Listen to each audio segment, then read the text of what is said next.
하나님의 말씀 사무엘상 18장 5절에서 16절입니다. 사무엘상 18장 5절에서 16절 한 목소리로 합독하시겠습니다. 다윗은 사울이 보내는 곳마다 가서 지혜롭게 행하며 사울이 그를 군대의 장으로 삼았더니 온 백성이 합당히 여겼고 사울의 신하들도 합당히 여겼더라. 무리가 돌아올 때 곧 다윗이 블레셋 사람을 죽이고 돌아올 때 여인들이 이스라엘 모든 성읍에서 나와서 노래하며 춤추며 소고와 경세를 가지고 왕 사울을 환영하는데 여인들이 뛰놀며 노래하여 이르되 사울이 죽인 자는 천천히요 다윗은 만만이로다 한지라. 사울이 그 말에 불쾌하여 심히 노하여 이르되 다윗에게는 만만을 돌리고 내게는 천천만 돌리니 그가 더 얻을 것이 나라 말고 무엇이냐 하고 그날 후로 사울이 다윗을 주목하였더라. 그 이튿날 하나님께서 부리시는 악령이 사울에게 힘있게 내리매 그가 집 안에서 정신없이 떠들어대므로 다윗이 평일과 같이 손으로 수금을 타는데 그때 사울의 손에 창이 있는지라. 그가 스스로 이르기를 내가 다윗을 벽에 박으리라 하고 사울이 그 창을 던졌으나 다윗이 그의 앞에서 2번 피하였더라. 여호와께서 사울을 떠나 다윗과 함께 계심으로 사울이 그를 두려워한지라. 그러므로 사울이 그를 자기 곁에서 떠나게 하고 그를 천부장으로 삼음에 그가 백성 앞에서 출입하며 다윗이 그의 모든 일을 지혜롭게 행하니라. 여호와께서 그와 함께 계시니라. 사울은 다윗이 크게 지혜롭게 행함을 보고 그를 두려워하였으나 온 이스라엘과 유다는 다윗을 사랑하였으니 그가 자기들 앞에 출입하기 때문이었더라. 아멘. 어제 한참 설교를 준비하는데 이제 저희들이 같이 졸업한 신학대학원 동기들 카톡방이 있는데 이 카톡방에 이런 내용이 올라왔습니다. 이런 내용입니다. 목사님 안녕하세요. 저는 내일의 대표 기도를 준비하고 있었는데요. 너무너무 한일 관계 문제 때문에 부담이 많아서 어려움을 느끼고 있습니다. 그래서 죄송합니다만 내일 기도는 못할 것 같습니다. 저는 한 일본 사람으로 모든 한국 사람, 특히 전쟁 시대에 일본 정부가 해왔던 모든 악한 행동들과 죄 때문에 영원히 지울 수도 없는 상처를 남긴 것을 진심으로 사과합니다. 죄송합니다. 이 내용을 올린 목사님은 호주에서 목회하시는 목사님입니다. 호주에서 목회하는데 대다수는 우리 한국 사람들입니다만은 이제 일부 몇 가정이 일본 가정이 이 교회에 출석하는데 마침 오늘 주일 기도 담당이 아야노 집사님이라는 일본 집사님이 기도 담당이었다고 합니다. 요즘 한일 관계가 얼마나 예민합니까? 이제 그래서 아마 자기 나름대로 기도하면서 또 준비하면서 고민하다가 이 기도 순번은 뭐 최소한 일주일 전에 다 알려주는데 어쩌면 일주일 동안 이분이 굉장히 고민하다가 어제 올렸으니까 토요일이 되었어야 올리면서 도저히 자기 양심으로 내가 한 일은 아니지만은 우리 조국에 우리 조상들이 한 일에 대해서 그리고 지금도 정치 지도자들이 하는 그 모습을 보면서 너무너무 가슴이 아파서 죄송스러워서 기도할 수 없겠습니다. 여러분 어쩌면 오늘 우리 주변에도 우리가 사는 이웃에도 이런 일이 충분히 있을 겁니다. 그저께 보니까 홍대 쪽입니까? 우리나라 여행 왔던 우리 젊은 여성 2사람이 이렇게 밤에 다니고 있었는데 우리나라 남성 한 사람이 뒤를 쫓아오면서 아마 좀 치근치근덕 그런 일이 있었는가 봐요. 그러면서 이 여성들이 아마 무시하고 이렇게 가다 보니까 무리채를 잡고 이렇게 넘어뜨리는 그런 동영상이 함께 했던 일본 젊은 여성이 찍어서 올렸습니다. 근데 그렇게 올리긴 했는데 이것이 한일 갈등으로 대한민국의 모든 남성들이 나빠서 그런 건 아니고 아마 저 사람처럼 한두 사람 이런 사람이 있을 거라 생각합니다. 이런 내용을 함께 올린 그런 내용을 봤습니다. 아마 여러분 우리 주변에도 이렇게 또 함께 사는 이웃들 중에서도 또 일본에 사는 사람들 중에서도 그런 양심을 가진 사람들이 굉장히 많이 있을 겁니다.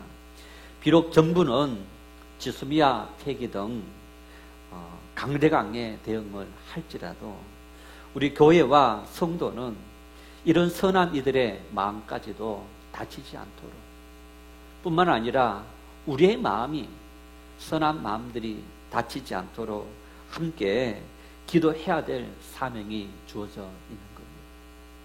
강대강의 대결로 모든 문제를 해결하는 것이 아니라 우리 신앙인들은 이 모든 일들의 해결은 하나님의 손에 달려 있습니다. 우리가 이 민족의 모든 일들, 또 지도자들의 일들, 남과 북의 문제들, 또 일본과 그리고 우리 주변의 모든 강대국가의 모든 문제들, 참 혼란스러운 그런 전국들이 아닙니까? 정치인들의 또 모습들 때문에 촛불을 드는 학생들이 있는 이런 모습들이 정말 어수선한 그런 모습이 오늘 우리의 모습인데 우리가 함께 이 민족과 또 우리 고통받고 있는 모든 이들을 위해서 기도해야 될 사명이 우리에게 주어져 있다 생각하며 우리가 치우치지 않고 하나님 앞에 기도할 수 있는 우리 모두 될 수 있기를 바랍니다. 2011년도 동아일보에 실린 기획기사에 이런 제목이 있었습니다. 한국인 시기 질투, 중국인 일본인보다 훨씬 높다. 기획기사로 각 나라에서 우리나라, 중국, 일본 사람들 중에서 3,000명씩 샘플을 이렇게 뽑아서 설문조사를 했다고 합니다. 그러면서 내용이 고독을 많이 느끼느냐, 또 시기와 질투 뭐 이런 걸 많이 느끼느냐, 이제 이런 것과 관련되는 그런 내용이었다고 합니다. 그런데 이 세 나라 중에서 우리나라 사람이 고독을 가장 많이 느끼고 뿐만 아니라 질투심도 가장 많이 느끼고 눈치도 가장 많이 보는 민족이더라. 이런 결과를 실었습니다. 경쟁에서 누군가가 나보다 잘할 때 그 사람이 부럽다.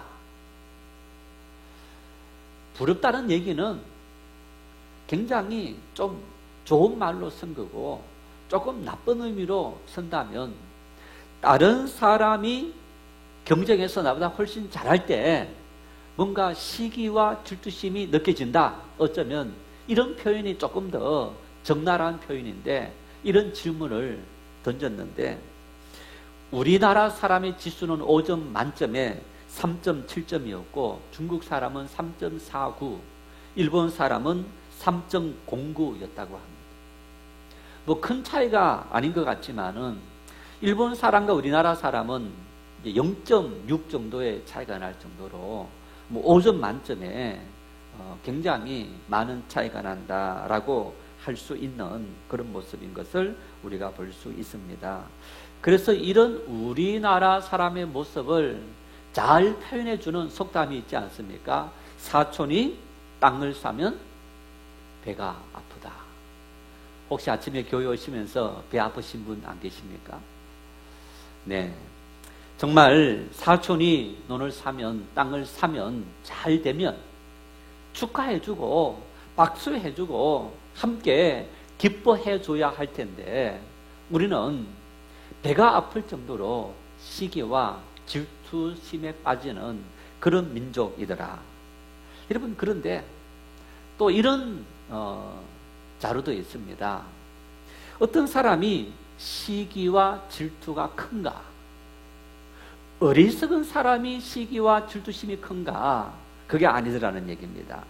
천재나 스스로 똑똑하다고 하는 사람이 시기가 많고 질투심이 강하더라.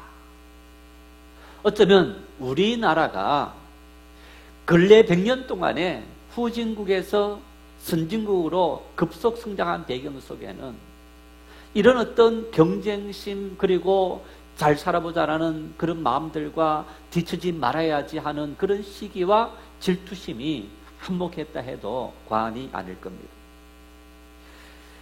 유명한 천재 발명가 에디슨이 자기보다 똑똑한 이 테슬라의 교류 발전기를 인정하지 않고 자기가 만든 직류식 발전기를 강조하면서 이 테슬라를 자기 회사에서 쫓아냈다고 합니다.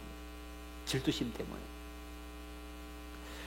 르네상스 시대의 거장인 레오나르도 다빈치와 미켈란젤로가 있는데 이 두 사람은 앙숙이었다고 합니다.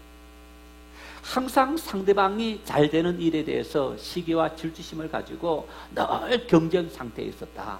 그래서 이 미켈란젤로가 다비드상을 완성했는데 이 다비드상을 다빈치가 어떤 사람들이 잘 보이는 중심부에 세우지 않고 사람들이 잘 보이지 않는 저 구석에다가 설치해라. 그 정도로 시기와 질투심에 사로잡혔다. 이렇게 이야기합니다. 그래서 영국의 철학자 러셀이라는 사람은 그런 말합니다. 민주주의의 기초는 질투다. 놀라운 말이죠.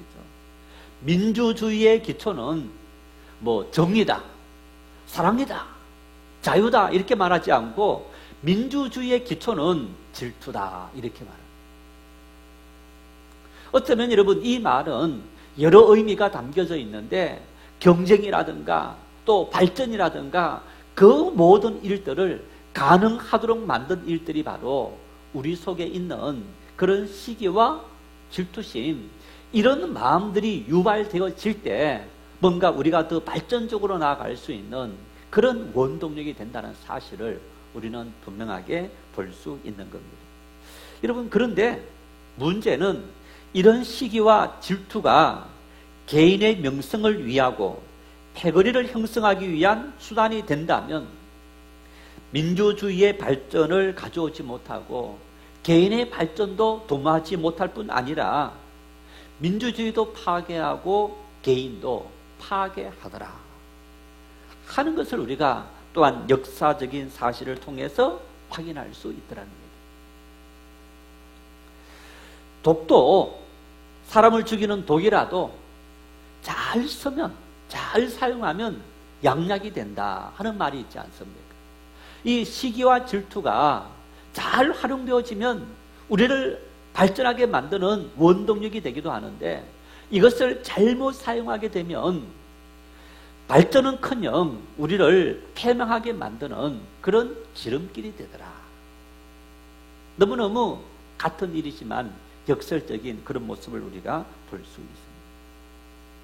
오늘 본문은 시기와 질투가 우리를 패망하게 만드는 지름길이고 우리를 어떻게 패망하게 만드는지 그 사실을 잘 보여주는 말씀이기도 합니다. 오늘 본문에 등장하는 주인물인 사울왕, 어쩌면 여러분 성경에 질투의 화신이다라고 말할 수 있는 사람이 여러 명 있지만은 그 중에서 빼놓을 수 없는 인물이 누구였느냐? 바로 사울왕. 어쩌면 질투의 왕이다라고 말할 수 있는 그런 인물이 바로 사울왕이었다 하는 것을 우리가 볼 수 있습니다. 본문 7절 8절 말씀을 같이 읽겠습니다. 여인들이 뜨너며 노래하여 이르되 사울이 죽인 자는 천천히요 다윗은 만만이로다 한지라. 사울이 그 말에 불쾌하여 심히 노하여 이르되 다윗에게는 만만을 돌리고 내게는 천천만 돌리니 그가 더 얻을 것이 나라 말고 무엇이냐 하고. 지난주에 말씀을 함께 나누었던 사무엘상 17장 말씀의 주요 요지는 다윗과 골리앗의 싸움에서 소년 다윗이 거인, 골리앗의 키가 몇 센치쯤 된다고 했습니까? 기억나십니까? 제가 1부 때는 2m 83이라고 했습니다. 6자 한 뼘이다. 그래서 어떤 학자는 한 뼘을 13cm로 잡는데 어떤 학자는 20cm로 잡아요. 그래서 2m 83에서 2m 90 정도가 되는 세계 최고의 장신이다. 이렇게 말할 수 있는 인물이 골리앗이었던 거예요. 몸무게는 얼마나 많이 나가겠습니까? 그런 골리앗을 다윗이 물맷돌로 물매를 던져서 이마 정중앙을 맞춰서 골리앗을 넘어뜨립니다. 이스라엘의 모든 군사들과 블레셋의 모든 군사들이 양쪽 진영에서 그 싸움을 다 지켜보았습니다. 다윗의 영웅담이 얼마나 이스라엘 온 전역으로 퍼져나가지 않았겠습니까? 원래 말은 이런 일이 자꾸만 가면 갈수록 뻥튀기 되어가는, 확산되어가는 그런 어떤 경향을 갖고 있는데, 정말 이스라엘 백성들의 호적수인 그런 블레셋을 물리쳤다. 전쟁 영웅인 거예요. 더군다나 당연히 그렇게 할 수 있는 능력을 갖춘 인물이 아니라 아직까지 소년이었던 다윗이 그런 일을 행했다. 그랬을 때 아마 모든 젊은이들의, 모든 소년들의 우상일 수 있는 그런 인물이 바로 다윗이었다. 그래서 사울 왕이 군사를 이끌고 이제 돌아올 때 많은 사람들이 환영을 했는데 그 사이에 사람들이 노래를 지었습니다. 노래를 지었는데 그 노래 가사 중에 하나가 사울이 죽인 사람은 천천히요, 다윗은 만만이로다. 이런 노래를 불러서 지었다는 겁니다. 여러분, 예를 들어서 우리가 내가 개순 장군으로 또 왕으로 이 전쟁을 다 치르고 돌아오는데 나를 대신해서 또 우리 진영에서 이렇게 가장 어린, 전쟁터에 나올 자격조차 없었던 어린 소년이 이런 영웅적인 일을 했다. 그랬을 때 어떡하겠습니까? 모든 사람들이 그를 칭송하고 하더라도 같이 박수를 보낼 수 있는 어떤 그런 모습이 될 필요가 있을 텐데, 여인들이 춤추며 뛰놀며 부르는 그 노래 가사 소리를 듣는 순간에 사울 왕의 마음속에 어떤 마음이 생겼습니까? 노하여 이르되, 심히 불쾌하고 심히 노했더라, 이렇게 말하는 거예요. 여러분, 이 노하다는 얘기는 뭡니까? 분노가 타오른다는 얘기입니다. 분노가 막 타올라서 사울 왕의 마음 한 구석에 질투의 씨앗이 싹트기 시작했다 하는 그런 의미입니다. 기분 나빴다가, 한순간 기분 나빴다가 그저 뭐 그럴 수 있지 하고 쉽게 넘어가는, 어쩌면 그러한 모습이 아니고 그것을 꽁하니 마음 한 구석에 굉장히 기분 나쁜 그런 시기와 질투의 마음들을 사울 왕이 가슴속에 담고 있었더라 하는 얘기. 뿐만 아니라 그런 시기와 질투의 마음과 함께 사울의 마음속에 사무엘 선지자가 자기에게 해준 말이 생각이 난 겁니다. 왕이 망령되이 행했다. 그래서 하나님께서 왕의 나라가 길지 못하게 하겠다. 하나님께서 왕을 버렸다. 그리고 지난번 얘기처럼 3번이나 기회를 줬을 때 사울이 돌이키지 않았을 때 사무엘은 이렇게 말합니다. 내가 다시는 왕 앞에 서지 않습니다. 그 얘기는 하나님께서 왕을 버렸다는 그 사건이 이제는 정말 실제가 되었다. 하나님께서 더 이상 왕에게 기회를 주지 않는다. 그 사무엘의 말이 사울의 내리에 남아있으면서 사람들이 다윗을 떠받쳤습니다. 다윗은 만만이고 사울은 천천이다. 이런 어떤 역전현상이 생기면서, 그러면서 사울의 마음속에 아마 사무엘이 말했던 나를 버리고 다른 누군가를 왕으로 세우는데 그 왕이 다윗이 아닌가, 그런 합리적인 의심을 하게 되었고, 그 의심 속에 사로잡힌 두려움 속에 있었던 이런 모습을 볼 수 있습니다. 여러분, 이런 모습은 사울에게 하나님을 신뢰하고 믿는 신앙이 전혀 없다라고 말할 수 있는 그런 모습입니다. 왜? 나와 이 민족과 역사의 모든 주권이 전적으로 하나님의 손에 달려 있습니다. 이게 그리스도인의 삶의 모습인 거예요. 여러분은 내 인생에 나 개인의 흥망성쇠,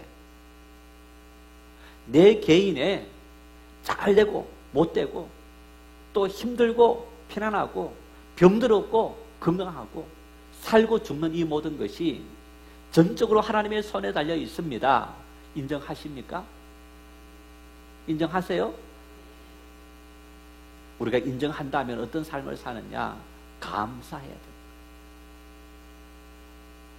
감사하는 것이, 내 삶에 주어진 이 모든 것이 내 능력이 아니고 하나님의 주권, 하나님의 손에 달려 있습니다.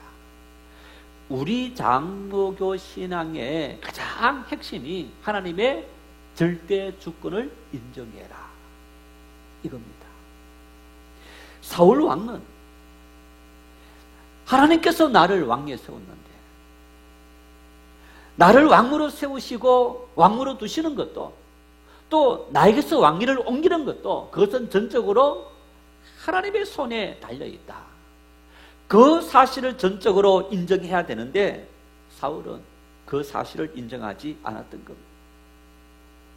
그러면서 이런 불신앙은, 사울 왕의 불신앙은 시기와 질투라고 타오르고 있는 그 불길 위에 마치 기름을 끼얹는 것처럼 더 활활 타오르도록 만드는 그런 촉매제가 되어서 그 마음속에 시기와 질투가 더 활활 타오르고 있었더라, 이렇게 말할 수 있는 거예요. 왜?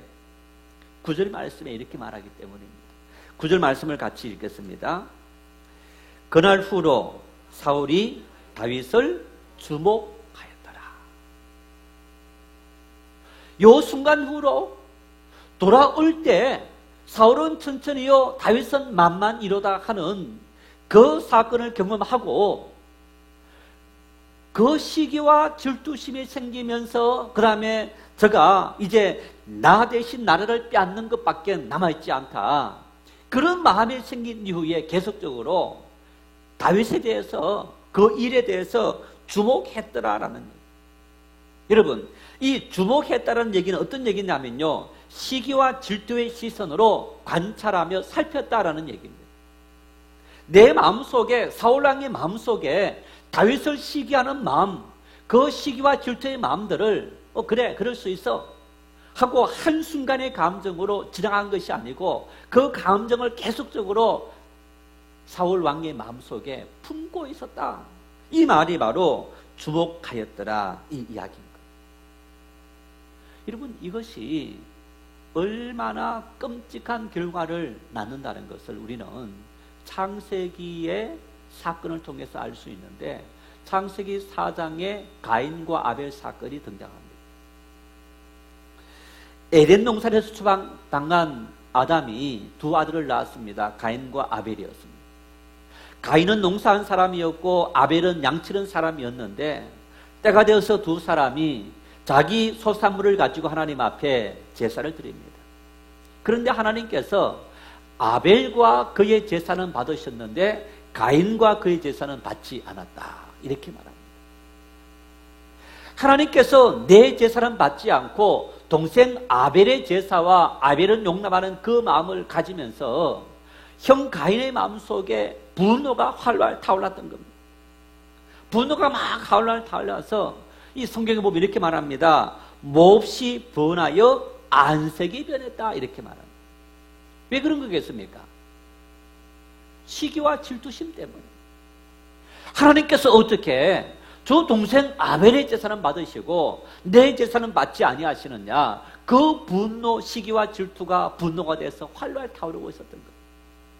그런 가인을 향해서 하나님께서 이렇게 경고합니다. 창세기 4장 6절 7절 말씀 같이 읽겠습니다.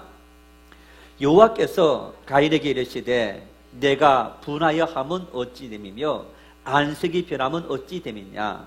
내가 선을 행하면 어찌 낯을 들지 못하겠느냐? 선을 행하지 아니하면 죄가 문에 엎드러 있느니라. 죄가 너를 원하나 너는 죄를 다스릴지니라. 만일 여러분이 옆에 집사님하고 아니면 여러분의 가족 중에 또 형제하고 하나님 앞에 열심히 예배도 하고 헌신하고 봉사했습니다. 그런데 저 동생은 하나님께서 기뻐하시고 하는 것마다 다 잘 되는데 왜 나는 하나님의 응답이 없는 것처럼 보여지는 것? 아마 저 동생이 없었다면 하나님은 내 예배와 내 봉사와 헌신을 받으실 텐데 저 동생이 있어서 하나님께서 나는 외면하셨다. 그 잘못을 동생에게 돌리는 것. 믿음의 사람이라면 어떻게 해야 됩니까? 하나님께서 내 동생 아벨의 제사를 받았구나. 아벨아 축하한다. 하나님께서 왜 내 제사는 받지 않으셨을까? 다시 뉘우치고 하나님 제사 올립니다. 받으십시오. 이렇게 나와야 정상일 텐데 그 순간으로 그 순간의 시기와 질투에 사로잡혀 그 시기와 질투가 분노가 되어서 안색이 변했더라. 그런 가인의 마음속에 하나님께서 찾아오셔서 가인아 너 마음을 다스리라. 너 시기와 질투를 다스려서 너 마음속에 이것이 자리 잡지 못하도록 만들어라. 죄가 너 속에 있지만은 죄가 너 속에서 너를 통치하려고 하지만은 너는 죄를 다스려야 된다. 그렇게 하나님께서 친히 경고했지만은 가인은 사람이 아무도 없는 들에 있을 때 사람이 아무도 없는 것을 보고 가인을 아벨을 죽이는 이런 끔찍한 사건을 저지른 것을 우리가 볼 수 있습니다. 하나님은 이 사건에서 우리 인간의 약함을 아시고 우리 인간의 품성을 아시고 자유로운 마음을 가졌기 때문에 시기와 질투의 마음이 생길 수 있다. 그래서 가인에게 너 왜 그 마음을 가졌니? 라고 하지 않고 너에게 들어온 그 마음을 계속적으로 품고 있지 말아라. 이렇게 말씀하시는 거예요. 한순간의 분노를 그저 떨쳐버리고 그 다음부터는 그것을 잊어버리고 생각하지 말아야 할 텐데 가인은 그렇지 않았더라는 얘기입니다. 그런 가인을 향해서 하나님께서 경고했음에도 불구하고 가인은 하나님의 경고를 거부하고 계속 그 마음을 품고 있을 때 그런 끔찍한 일을 저지르는 그런 비극적인 결과를 낳았던 것을 볼 수 있는데 사울의 마음이 사울의 상태가 바로 가인과 같았던 것을 우리는 볼 수 있습니다. 시기와 질투가 분노가 되었고 그 분노를 계속적으로 그 마음속에 품고 있었고 이것을 품고 있었을 때 여러분 사울의 모습은요 정말 뻔뻔해도 이렇게 뻔뻔할 수 있을까? 그가 과연 과거에 하나님을 두려워했던 믿음의 사람이었을까? 이렇게 생각할 수 있는 그런 모습의 행동을 하면서도 전혀 죄책감조차 가지지 않는 그런 사울의 모습을 우리가 볼 수 있는 것. 바울 사도는 이런 인간의 마음에 대해서 이렇게 이야기합니다. 로마서 1장 28절 함께 읽겠습니다. 또한 그들이 마음에 하나님 두기를 싫어하며 하나님께서 그들을 그 상실한 마음대로 내버려 두사 합당하지 못한 일을 하게 하셨으니. 제가 간혹 그런 말 하죠. 시험 들어도 어디를 오라고요? 교회에서 시험 들어도 어디 오라고? 교회 오라고. 교회 누군가에게 시험을 들어도 교회 와야 어떻게 됩니까? 사람들의 관심을 받고 위로를 받을 수가 있어요. 아이들이 때를 쓰고 울어도 어디서 울어야 됩니까? 엄마 아빠 앞에서. 엄마 아빠 보이지 않는 곳에서 아무리 때를 쓰고 앙앙 울어도 엄마 아빠가 압니까 모릅니까? 몰라요. 모릅니다. 아이가 울고 때를 쓴다는 것은 요구사항이 있다는 얘기고 그 요구사항을 엄마 아빠에게 시위를 해야죠. 보는 데서. 이런 모습들 뿐만 아니고 내가 지금 상처받았습니다. 내가 지금 아픕니다. 내가 지금 고통스럽습니다. 왜 내 고통에 대해서 무관심합니까? 왜 내 고통에 대해서 방관합니까? 아무 관심이 없습니까? 여러분, 그러면서 조용히 사라져버리면 아무도 관심을 기울이지 않습니다. 오늘 이 방금 읽은 로마서 1장 28절 말씀에 그들이 마음에 하나님 두기를 싫어하며 하나님을 거부하고 그 마음속에 하나님을 들어올 수 있는 자리조차 완전히 다 거부해버렸을 때 하나님께서 억지로 강제적으로 그를 돌이키는 것이 아니고 내버려 두셨더라 이렇게 말씀하고 있는 겁니다. 차라리 죄를 짓고 하나님 또 잘못했습니다. 용서해 주십시오. 계속적으로 그런 어떤 회개와 용서함 받는 것을 반복하는 것이 낫지. 아예 우리 마음속에 하나님께서 좌정할 자리를 완전히 다 없애버리는 그 상태가 되었을 때 하나님께서 손을 떼버리는 그런 모습을 볼 수 있는데 바로 오늘 사울의 모습이 이런 모습과 마찬가지였던 겁니다. 내 아집과 내 고집과 품지 말아야 될 시기와 질투를 계속적으로 품고 있는, 그래서 분노를 활활 불태우고 있는 어떤 이러한 상태에 사울의 상태가 되었는데, 여러분, 이러한 상태가 된 사울에게 어떤 일이 생겼느냐? 본문 10절 말씀을 함께 읽겠습니다. 그 이튿날 하나님께서 부리시는 악령이 사울에게 힘있게 내림에 그가 집 안에서 정신없이 떠들어대므로 다윗이 평일과 같이 손으로 수금을 타는데 그때 사울의 손에 창이 있더라. 사울에게 어떤 일이 벌어진 겁니까? 9절 말씀에 7절 8절에 있었던 시기와 질투의 마음이 활활 타오랐고, 그리고 9절 말씀에는 주목하였더라, 계속적으로 타오르는 그 시기와 질투, 분노의 마음을 계속 안고 있었는데 그 결과 누가 사울에게 들어온 겁니까? 악령이 들어왔더라. 악령이 들어왔더라. 이 본문에서 하나님이 부리시는 악령이다. 아니, 하나님께서 악령을 보내시는가? 오해할 수 있는데, 여러분, 이 말은 천사든 사탄이든 이 악령이든 모든 주권이 하나님의 손에 달려있다. 이 의미로 하나님이 부르시는 악령이다. 이렇게 표현하고 있는 겁니다. 하나님께서 막으셨다면 악령은 사울에게 들어오지 못했다는 얘기입니다.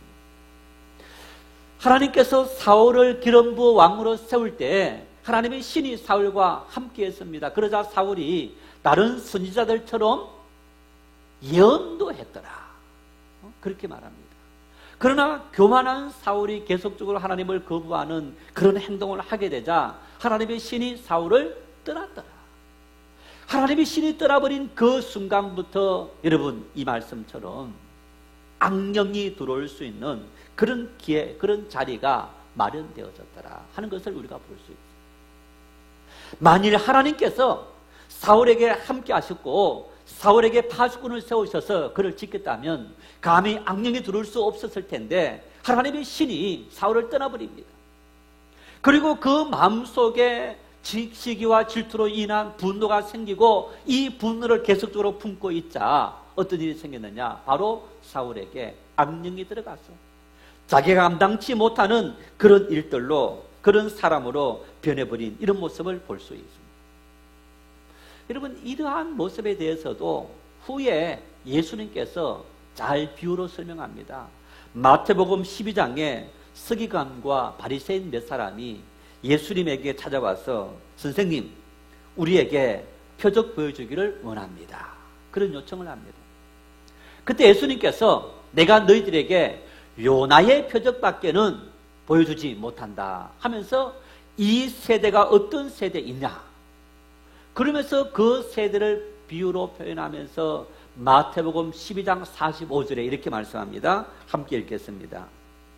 이에 가서 저보다 더 악한 귀신 7을 데리고 들어가서 거하니 그 사람의 나중 형편이 전보다 더욱 심하게 되느니라. 이 악한 세대가 또한 이렇게 되니라. 무슨 의미입니까? 요나의 표적이라는 얘기는 예수님의 십자가 죽으심과 부활, 그리고 영원한 생명을 주신 일을 의미합니다. 다시 말하면 우리에게 하나님께서 은혜를 부어주셨더라. 영원한 구원의 생명, 하나님의 은혜를 우리에게 부어주셨는데 그 하나님의 은혜 속에 거하지 않고 단절되어졌더라. 하나님의 은혜를 완악한 우리들이 거절했을 그때에 어떤 일이 생기느냐, 그 이전에 우리를 지배하고 있었던 귀신이 있는데 그 귀신이 하나님의 은혜가 들어왔을 때 우리 속에 떠나서 우리가 깨끗한 상태가 되어져 있었는데 우리의 마음속에 하나님의 은혜를 거부해버리자 그 집이 청소된 후에 비어진 거예요. 귀신이 물 없는 곳을 찾아다니다가 다시 자기가 원래 있었던 집으로 가보니까 깨끗이 청소되고 소재되고 비어있더라. 그래서 더 악한 귀신 7을 데리고 그 집에 들어가서 그 사람에게 들어가서 거하게 됐더니 그 사람의 나중 형편이 처음보다 훨씬 더 악하게 나쁘게 되었더라. 바로 이 세대가 이런 세대다. 이렇게 설명하는 거예요. 하나님은 사울을 선택하시고 그에게 은혜를 주시고 하나님의 신을 부어주셔서 하나님의 은혜 속에 살아갈 수 있도록 인도하시고 감히 악령이 그 속에 틈타지 못하도록 그를 지켜줬던 겁니다. 사울은 끊임없이 하나님의 그 은혜와 사랑을 거역하고 끊임없이 교만하면서 마치 이 모든 것이 내 뜻이고 내 능력이었다고 한 그 순간 하나님께서 떠나가 버리는 거예요. 하나님의 은혜를 사울 스스로가 밀어내버린 겁니다. 밀어내버린 결과 어떤 일이 생겼느냐, 사울의 마음속에 시기와 진노, 질투라는 것을 틈타서 악령이 들어와서 사울을 사로잡아버린 그런 모습을 볼 수 있습니다. 이 결과가 어떻습니까? 방금 읽었던 본문 말씀에 창이 있고 다윗이 악령이 들려서 막 소리치고 몸부림치는 사울을 진정시키기 위해서 수금을 타고 있었는데 지금 사울이 누구 때문에 악령이 들렸습니까? 원인이 다윗 때문이었고, 사실 다윗 때문이 아니었지만은 사울 스스로는 저 다윗 때문이다. 그래서 들고 있던, 곁에 있던 그 창을 던져서 다윗을 죽이려고 한 거예요. 수금을 타면서 사울의 상태를 지켜보던 다윗이 그런 낌새가 보이자 피해서 도망갑니다. 그 시간이 이제 진정해서 그 시간이 지납니다. 그 시간이 지난 이후에 사울이 내가 너를 보는 순간 또 이렇게 발작 정서가 일어날 수 있다. 그래서 청부장해라. 굉장히 여러분 정말 합리적인 그런 결정인 것처럼 보여지지만은 사실은 그 이후에 사울 왕이 한 행동을 보면 이렇게 한 행동도, 천부장은 이제 군대 제도이기도 합니다. 그런 군대 제도의 어떤 지휘관, 장수 역할을 하면서 전쟁을 수행하는 중에 적들에 의해서 죽어라, 이런 차원에서 다윗을 천부장을 삼았다. 창을 던져 죽이려는 일이 실패하자 천부장을 삼아서 다윗을 죽이려는 이러한 광기에 사로잡혀 있는데 다시 세 번째 이런 사건이 있습니다. 이제 오늘 본문 후반부와 17절 넘어가면 그런 사건이 나오는데, 자기 딸을 다윗에게 주면서 사위를 삼으려고 합니다. 그러자 처음에 다윗이 나는 사유가 될 만한 자격이 없습니다. 거절합니다. 그 거절한 이유가 뭐였느냐 하면, 여러분, 이 당시, 지금도 마찬가지입니다만은, 이제 많은 곳에 아직까지 신부를 데려오기 위해서는 신랑 지참금이 있어야 됩니다. 신부 부모님에게 내가 이 신부를 데려가는 조건으로 이렇게 돈을 줍니다. 그래서 신부마다 어떤 지참금을 줘야 될 돈이 있는데, 지금 다윗이 당신은 왕이고 나는 작은 집안에 별 볼 일 없는 사람입니다. 그 의미는 당신의 딸을 내 안으로 데려오려면 내가 많은 지참금을 지불해야 되는데 나는 그럴 능력이 없습니다. 이 의미인 거예요. 그런데 그래서 사울이 큰 딸을 주려고 했는데 큰 딸이 다른 사람에게 급해서 또 시집을 보내고, 마침 둘째 딸 미갈이 다윗을 좋아한다 하는 말을 듣고 다시 다윗을 이제 이 미갈을 시집 보내려고 합니다. 그리고 다른 사람이, 왕이 당신이 블레셋 사람 표피 양피 100개만 갖고 오면 그러면 딸을 준다더라. 그 소식을 전해 듣고 다윗이 가서 200명의 표피를 비워오는 거예요. 200명의 블레셋 사람을 죽였다는 얘기입니다. 다윗으로 하여금 그런 일을 하게 만든 이유는 뭐냐 하면, 100명의 블레셋 사람을 죽이려면 블레셋의 역적이 되고 적이 되고 뿐만 아니라, 그렇게 하다가 이 남자이다 보니까 남자 표피 100개를 한다면 여러분, 한 사람이 남자 100명을 당할 수 있습니까? 그래서 그 일을 통해서 다윗을 사실은 죽이려는 의도가 있었던 거예요. 그런데 다윗은 가서 200명의 표피를 베어서 돌아오는 거예요. 결혼했습니다. 이걸로 사울이 다윗을 추구하는 것이 끝난 게 아닙니다. 19장부터 쭉 해서 사무엘상 31장에 가면 사울이 죽습니다. 죽는 사건이 나옵니다. 그때까지 이제는 사울이 자기 신하들에게 다 저 다윗을 잡아서 죽이라 명령을 내리고, 이게 실천되지 않고 다윗이 숨어 있으니까 이제는 군사를 이끌고 직접 나가서 다윗을 죽이려는 이런 일이 일어나게 돼요. 한마디로 말하면 왕이 다윗을 향한 시기와 질투에 사로잡혀서 다윗 처리하는 그 문제밖에 보이지 않는다 할 정도의, 그 정도로 악령이 사로잡자 그 시기와 질투의 마음들 속에서 벗어날 수 없는 그런 상태가 되었던 이런 모습을 볼 수 있습니다. 시기와 질투가 생기는데, 이 시기와 질투가 결국은 자기에게 부메랑이 되어서 자기도 망하고 자기 집안도 망하는 그런 어처구니 없는 피해망로로 가게 되는 통로가 되었던 것을 우리는 사울의 사건을 통해서 확인할 수 있는 일입니다. 어떻게 하면 시기와 질투를 비롯한 인생에 수많은 선택의 기로에서 선택해야 돼. 뭘 선택할 거냐? 악을 선택할 거냐? 선을 선택할 거냐? 우리는 순간순간마다 그런 선택의 기로 속에 놓여있게 되는 겁니다. 누구 때문입니다? 누구 때문입니다? 아닙니다. 다 나 때문인 겁니다. 여러분, 한강 몸통 시신 사건 아시죠? 범인 이제 얼굴도 다 공개했는데 왜 살해했습니까? 물었더니 담배를 안 피우는 자신에게 피해자가 담배 연기를 뿜었고, 그리고 반말 한 데 대해서 모멸감을 느껴서 죽였습니다. 시신을 그래서 토막내서 버린 거예요. 범인으로 자수했습니다. 잡혀서 그러면서 다시 기자들이 물었습니다. 당신이 한 행동에 대해서 어떻게 생각합니까?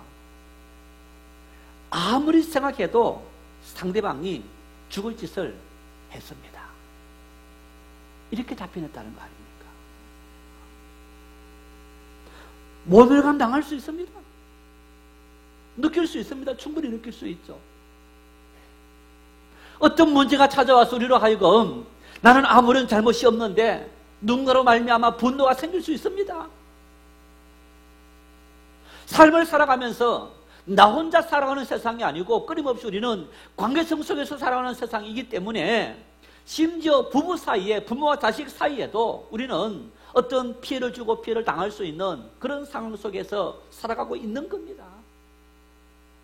너 때문에, 남편 때문에, 아내 때문에, 자식 때문에, 부모님 때문에, 친구 때문에, 목사님 때문에, 장로님 때문에, 집사님 때문에, 권사님 때문에, 아니면 동료 때문에 우리가 누군가 때문에 고통을 당하고 내 마음속에 아픔을 당할 수 있고 시기와 분노와 질투가 생길 수 있습니다.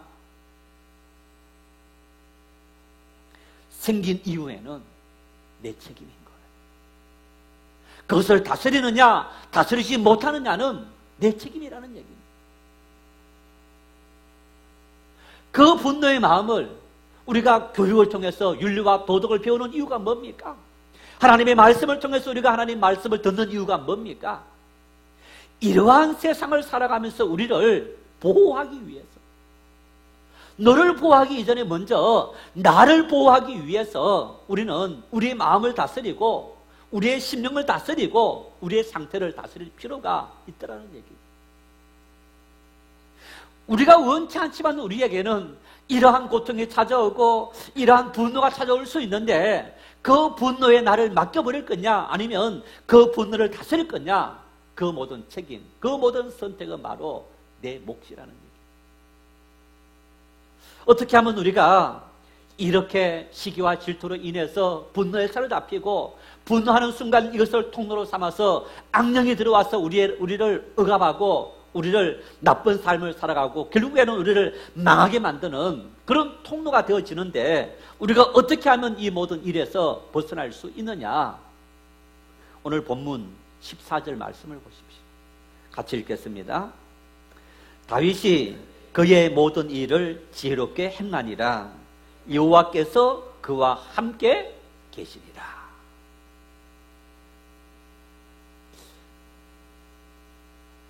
다윗의 행동들은 지금도 마찬가지지만은 후에 가면서도 다윗의 행동들은 자기를 추격하는 사울 왕을 죽일 수 있는 기회가 있었는데 다윗은 죽이지 않습니다. 하나님께서 기름 부어 세운 왕이기 때문에 심판을 하셔도 하나님께서 행할 일입니다. 다윗을 같이 따라다녔던 400명의 사람들이 있었는데 그 사람들이 다윗을 보았을 때 이 어리석고 미련한 사람아, 당신은 고생을 사서 하는 것보다 이런 마음들이 생겼을 거예요. 그런데 다윗은 그런 기회조차도 사람이 보았을 때 어리석은 행동이었지만은, 어리석은 일이었지만은 그것을 포기해버리는 거예요. 그리고 나와 함께 하시고 나의 힘이 되시고 나의 능력이 되신 하나님께서 내 모든 삶을 이끌어 주시리라. 그래서 다윗이 모든 일을 지혜롭게 행했다라는 얘기는요, 하는 모든 일을 성공적으로 잘했더라 이런 얘기입니다. 그런데 다윗이 모든 일을 성공적으로 잘한 이유가 어디 있습니까? 하나님께서 다윗과 함께 했기 때문에. 하나님께서 다윗과 함께 하심으로 다윗은 하는 그 모든 일들이 형통했더라, 지혜로웠더라, 성공적이었더라. 여러분, 그런데 그 과정은 수많은 시련과 역경과 고통이 있었다. 그러나 하나님께서 함께 하심으로 다윗은 함께 하시는 그 하나님의 능력을 힘입어서 고통을 이기지 않고 하나님께 전적으로 맡기는 하나님의 주권을, 내 삶 속에 역사하신 하나님의 주권을 인정하는 그런 삶을 살았기에 하나님은 결국은 합력하여 선을 이루시는 은혜를 다윗에게 부어주셨더라. 솔로몬이 이렇게 고백합니다. 시편 127편 1절입니다. 여호와께서 집을 세우지 아니하시면 세우는 자의 수고가 헛되며 여호와께서 성을 지키지 아니하시면 파수꾼의 깨어있음이 헛되도다. 에베소서 6장 11절입니다. 마귀의 괴계를 능히 대처하기 위하여 하나님의 전신갑주를 입어라. 하나님께서 내 인생에 파수꾼을 세우시고 하나님의 말씀과 기도와 그리고 하나님의 성령의 은혜로 무장해서 우리가 살아가는 인생길, 하나님의 전신갑주 입어서 내가 이 모든 인생의 모든 싫은 역경을 능히 이기게 해서. 이게 구체적으로 우리에게 뭡니까? 바울 사도가 믿음의 후계자, 믿음의 아들 디모데에게 이렇게 말합니다. 너는 경건의 훈련을 해라. 이렇게 말합니다. 경건의 훈련을 해라. 믿음의 훈련을 해라. 자, 훈련이 필요한데 여러분 보십시오. 분노가 순간적으로 팍 생겼어요. 분노가 생겼는데, 자, 내가 아무리 봐도 과하게 오버했단 말입니다. 그러면 어떻게 해야 됩니까? 상대방이 나에게 100번 잘못한 거예요. 내가 100번 화를 내도 당연한 일입니다. 화를 냈어요. 어떻게 해야 됩니까? 부끄러운 일이 아니라 할지라도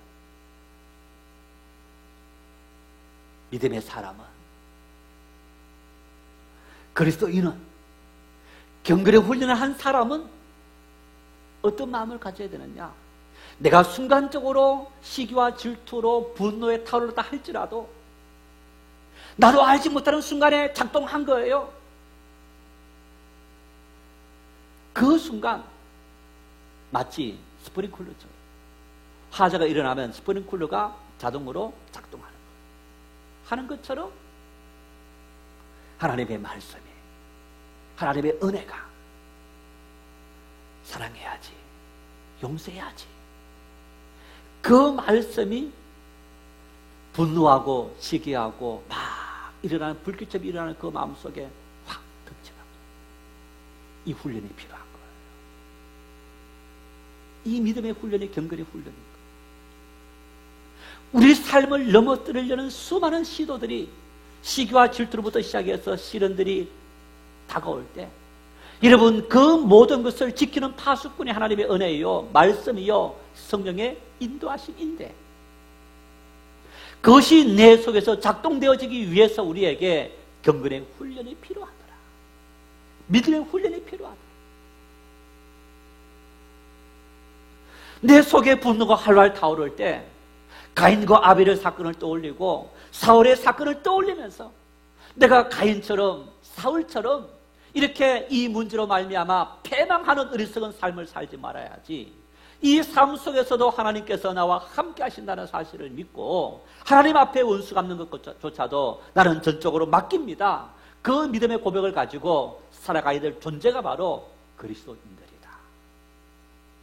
우리 삶 속에 이런 믿음을 가지고 오늘 우리에게 정말 갈수록 부유해지고 또 더 많이 배우고 똑똑해지면서 사람들은 더 시기와 질투와 분노 속에 휩싸이게 되는데, 여러분, 이런 마음들을 잘 조절하고, 그래서 마음속에 악령이 틈타지 못하고 하나님의 영이 우리와 함께하는 그런 은혜를 풍성히 누릴 수 있기를 바랍니다.